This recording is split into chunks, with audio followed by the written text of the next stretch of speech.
What is Shame and How to Overcome It? Produced by Ulrich Ullmann. To understand shame, let's first read this excerpt from To Die of Saying. Shame by Boris Cyrulnik. If you want to know why I have nothing to say, you only need to understand what silenced me. The circumstances of the event and the reactions of those around me are its co-authors. So, I will remain silent to protect myself. I will only show on the surface the part of my story you are able to bear. The other part, the dark one, will continue to live in the underground of my personality. This mute story will nonetheless govern my relationships because the unspoken, I have told them to myself deep inside. Once we've read this text by Boris, a great psychiatrist who studied the subject in depth, we understand clearly that shame is a feeling that makes you want to hide, a feeling that makes you want to disappear, a feeling that makes you want to no longer be among others, that he carries within him a painful story, but he chose to remain silent. His silence is not accidental. It is the result of the traumatic event and also the reactions of others, the entourage who did not understand, did not support, or even worsened his suffering. He states he will only show a part of himself, the part others can bear, but he keeps another dark, unspeakable part, buried in the underground of his personality.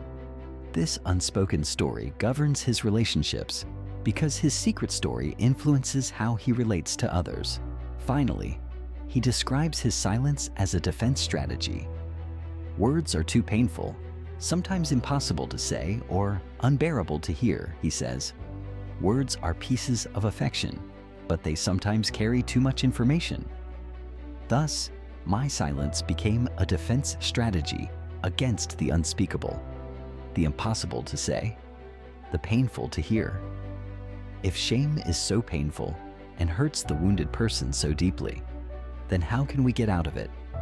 How can we get out of this black hole? How can we escape this inner torment that poisons life?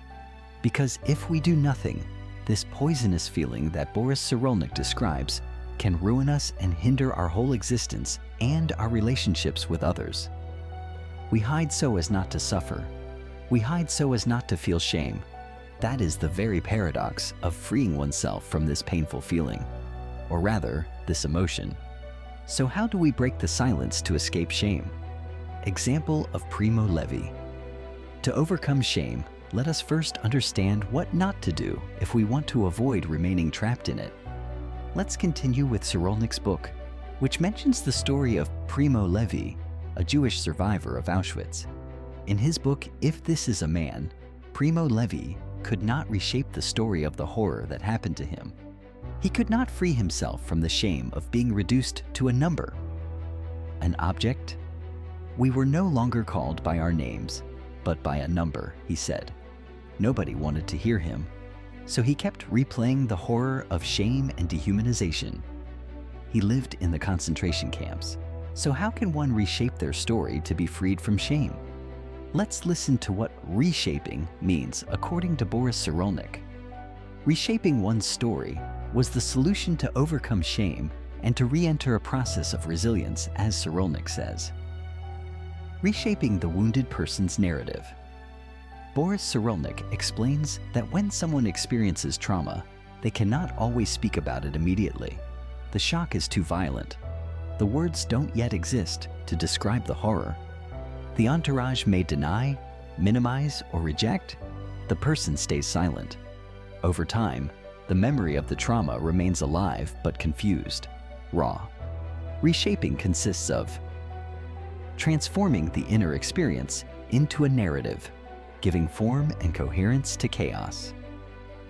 Finding words to express what was unspeakable. Adapting the story to the audience, not saying everything to everyone, but choosing what others can bear. Revisiting the story multiple times. Each time you talk about it, you reshape it a little differently, as if reconstructing your identity from the wound.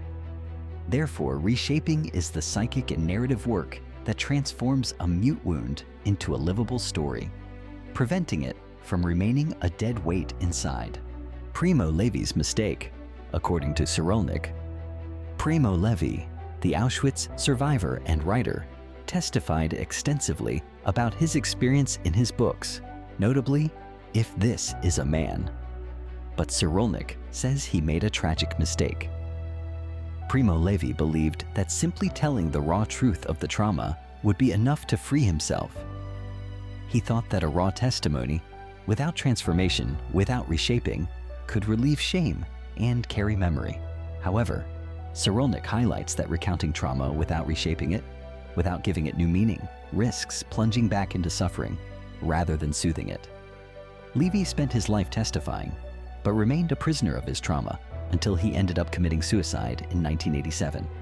For Cyrulnik, Levi's mistake was not finding a way to reshape his story in a form that also allowed him to live afterward. He spoke, but did not manage to reshape. Reshaping equals to transforming the unspeakable into a bearable story, reorganizing memory so that the wound becomes not only pain, but also a reconstructed identity. Primo Levi's mistake equals to believing that telling the naked truth was enough. Without reinterpretation and meaning, words alone can crush rather than liberate. And to conclude, thank you, ladies and gentlemen, for watching this video. Like and comment if you've ever gone through moments of shame, and tell us in the comments if this topic interests you, and if you'd like us to cover more about shame, psychology, or psychoanalysis. Thank you so much. Don't forget to subscribe, like this video, and share it with someone in your circle who may need it to free themselves from shame. Bye.